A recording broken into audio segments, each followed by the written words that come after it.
ദുബായിലെ സാലിഗേറ്റുകളുമായി ബന്ധപ്പെട്ടൊരു viral post social മീഡിയകളിലൊക്കെ വളരെ വ്യാപകമായിട്ട് സർക്കുലേറ്റ് ചെയ്യപ്പെടുന്നുണ്ട്.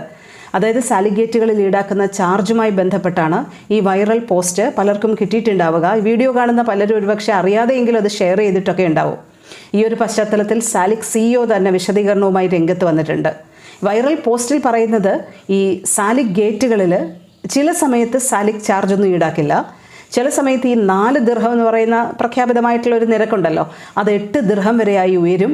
ചില സമയത്ത് അതിൽ കുറയും. അങ്ങനെയൊക്കെയുള്ള ഒരു പോസ്റ്റാണ് വ്യാപകമായിട്ട് സാലിക്കിൻ്റെ പേരിൽ ഇറങ്ങിയിരിക്കുന്നത്. അത് വല്ലാതെ ഷെയർ ചെയ്യപ്പെടുന്നതുമൊക്കെ ഉണ്ട്. സാലിക് CEO ഇബ്രാഹിം സുൽത്താൻ അൽ ഹദാദ് പറയുന്നത് ഒരു കാരണവശാലും ഇത്തരം പോസ്റ്റുകൾ ഷെയർ ചെയ്യരുത്, ഇത് തെറ്റിദ്ധാരണ പടർത്തുന്ന അവാസ്തവമായ കാര്യമാണ് എന്നാണ്. സാലിക്കിൻ്റെ നിരക്കുകളിലൊന്നും യാതൊരു വിധത്തിലുള്ള മാറ്റങ്ങളൊന്നും വന്നിട്ടില്ല. ഇപ്പോഴുള്ള നിരക്ക് തന്നെയാണ് സാലിക്കുമായി ബന്ധപ്പെട്ട് തുടർന്നും ഉണ്ടാവുക. ഔദ്യോഗിക കേന്ദ്രങ്ങളെ മാത്രമേ ഇത്തരം വാർത്തകളുമായി ബന്ധപ്പെട്ട് വിശ്വസിക്കാവൂ എന്ന് അദ്ദേഹം എടുത്തു പറയുന്നുണ്ട്. ഈ പോസ്റ്റ് നോക്കുമ്പോൾ നമുക്ക് തന്നെ പെട്ടെന്ന് വിശ്വസിക്കാൻ തോന്നുന്ന തരത്തിലാണ് കാര്യങ്ങളൊക്കെ പോകുന്നത്. Be prepared to say good bye to AED four Salik rates എന്നൊക്കെ പറഞ്ഞുകൊണ്ടാണ് ഈ പോസ്റ്റിൽ പറയുന്നത്. മാത്രമല്ല ടൈം സ്ലോട്ട് പ്രകാരം ഇത്ര ദിർഹം ഈടാക്കും എന്നൊക്കെ വളരെ വ്യക്തമായിട്ട് തന്നെ പറയുന്നുണ്ട്.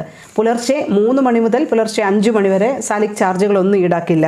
പിന്നെ 3 PM to 7 PM 8 AED ആയിരിക്കും. ഇങ്ങനെയൊക്കെ പറഞ്ഞുകൊണ്ടാണ് ആ പോസ്റ്റ് വരുന്നത്. എന്തായാലും ഈ പോസ്റ്റ് വിശ്വസിക്കരുത്, ഇത് ഷെയർ ചെയ്യരുത്, അവാസ്തവമായിട്ടുള്ള കാര്യമാണെന്ന് സാലിക് CEO തന്നെ വ്യക്തമാക്കുന്നു.